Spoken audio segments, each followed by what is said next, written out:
Hey guys, हमने देखिए कैसे गोवर्धन का विसर्जन पूजन किया है। पहले हमने पूजन किया और अगले दिन ही हमने इनका विसर्जन कर दिया है, क्योंकि बोलते हैं अगले दिन कर देना चाहिए। तो शुरू में हमने पहले चरण स्पर्श करके गोवर्धन महाराज के, और जो वो ग्वालन और राधा रानी बनाई थी वो हमने एक तरफ को बैठा दिए हैं, अलग कर दिए हैं। और उसके बाद फिर हम इनको जल्दी जल्दी से इनका सारा सामान हटा देते हैं। प्रसाद वगैरह तो रात में ही हटा देते हैं, लेकिन जो सामान बचता है सींके वगैरह वो सब पहले ही हटा दिए। और ऐसे करके हमने धीरे धीरे से इनका सब सामान हटा दिया है। ये दीपक जलाए थे रात, तो दीपक भी एक तरफ कर दिए हैं। और फिर इनको हटा के हम एक साथ इकट्ठा कर लेते हैं सारा सामान, और सारे सामान को एक तरफ। वैसे तो गोवर्धन महाराज को पूजन करके बिल्कुल भी विसर्जन करने का मन नहीं कर रहा था, हटाने का मन नहीं कर रहा था, लेकिन फिर भी हटाना तो पड़ता ही है। तो अब मैंने इनका सारा सामान ये हटा करके मैं जो हूँ वो लेने गई हूँ अंदर से, क्योंकि हटाने के बाद हमें वो बनाना पड़ता है। सतियाँ या कोई भी चीज़ इनकी बनानी पड़ती है वहाँ पर। तो हमने पहले इनको हटाना शुरू किया है। जैसे मैं आपको बता रही थी, हटाने का मन नहीं कर रहा, इतने प्यारे लग रहे हैं ये। फिर भी तो विसर्जन तो करना ही होता है, तो मैंने इनको तिलक किया है। तिलक करने के बाद फिर मैंने इनको हटाना शुरू कर दिया है। अब देखिए कैसे हटाते हैं, और इनको हटा करके एक साथ इकट्ठा करके इनके जो 5, 7 या 21 जितने भी हों, मैंने तो छोटे से ही बनाए थे।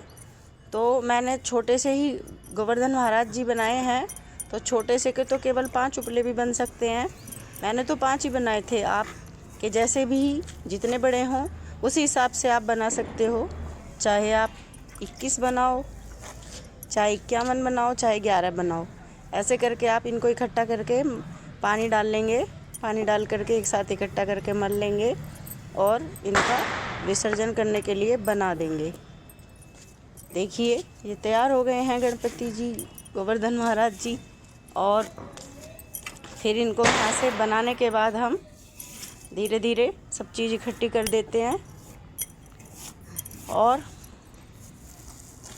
यहाँ पर ये सब इकट्ठा करके बना लेते हैं।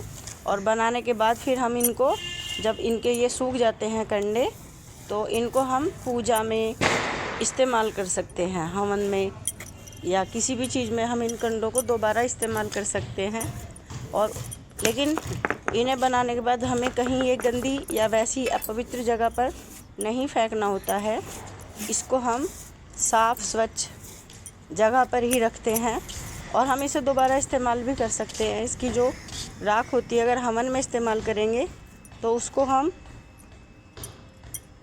नदी में या चलते हुए पानी में भी बहा देते हैं। अब थोड़ा सा गोबर हम अलग निकाल लेते हैं गोवर्धन महाराज में इसका अंश थोड़ा सा, और बाद में जब उपले बनाने के बाद उस अंश को हम बहुत दूर तक थोड़ा थोड़ा डालते चले जाते हैं, छिड़कते चले जाते हैं, जिससे कि उससे कुछ बताते हैं कि ये धन की वर्षा होती है। ऐसे धन बढ़ता है। नाम ही गोवर्धन है, गोवर्धन, ठीक है ना। तो क्योंकि गो को भी धन माना जाता है, और गोवर्धन की कथा भी है। बताते हैं कि एक बार इंद्र के क्रोध से ब्रजवासियों को बचाने के लिए श्री कृष्ण जी ने गोवर्धन पर्वत को अपनी कानिका उंगली पर उठा लिया था, अनामिका उंगली पर उठा लिया था। तो तब से ही गोवर्धन को मनाने की परंपरा चली आ रही है। ब्रजवासियों ने इंद्र देवता की पूजा न करके गोवर्धन महाराज श्री कृष्ण जी की पूजा करनी आरंभ कर दी थी, और इंद्र के घमंड को श्री कृष्ण जी ने इस तरह से चूर किया था। तभी से गोवर्धन परंपरा चली आ रही है। इससे यही शिक्षा मिलती है कि कभी भी हमें गर्व नहीं करना चाहिए, घमंड नहीं करना चाहिए, अभिमान नहीं करना चाहिए।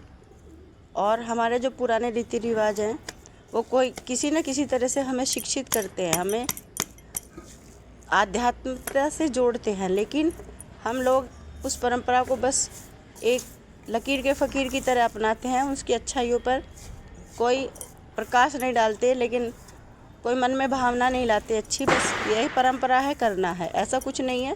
हमें जो भी काम करना है उसकी उपयोगिता समझ के उसे पूरे मन से, मनोयोग से करना चाहिए और अपने बच्चों को भी इसमें शामिल करना चाहिए ताकि वो भी आगे परंपराओं को बढ़ा सकें। तो अब देखिए ये मैंने ये बना दिए हैं और अब इसी स्थान को पानी डाल के थोड़ा सा लीप दिया जाएगा। पहले लिपा जाता था तो अभी भी लीप देते ही हैं।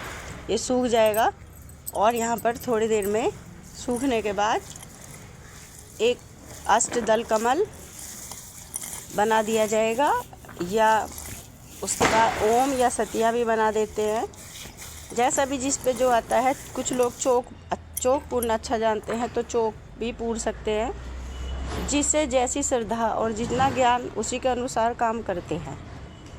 तो ये है हमारे गोवर्धन महाराज का विसर्जन। और अब देखिए सतिया बनाया जाएगा इनके पास। सतिया के लिए मैं सिंदूर लाना भूल गई हूँ तो लेने जा रही हूँ, और देखिएगा आगे कैसे बनाते हैं। इस तरह हमने गोवर्धन महाराज का पूजन अर्चन किया और गोवर्धन महाराज से प्रार्थना की कि हमारे घर में अगले वर्ष तक इसी तरह सुख संपत्ति बरसाते रहना और हमारी समस्याओं को, परेशानियों को, मुसीबतों को दूर करते रहना महाराज। और हर वर्ष हम आपकी, हर समय हम आपकी ऐसे ही पूजा और अर्चना करते रहें। जय हो गोवर्धन महाराज की जय, गोवर्धन महाराज की जय, गोवर्धन महाराज की जय। सबने मिलके गोवर्धन पूजा था रात में, तो वो पूजन की वीडियो तो मैं आपको नहीं दिखा रही हूँ क्योंकि वो अंधेरा हो गया था और इसमें केवल विसर्जन की ही वीडियो है। अगर पूजन की आपको चाहिए तो प्लीज़ कमेंट कीजिएगा, और अगर वीडियो आपको अच्छा लगे तो शेयर कीजिएगा, कमेंट कीजिएगा, सब्सक्राइब कीजिएगा और लाइक कीजिएगा। Thank you for watching. Bye bye, नमस्ते। श्री कृष्ण भगवान की जय, गोवर्धन महाराज की जय।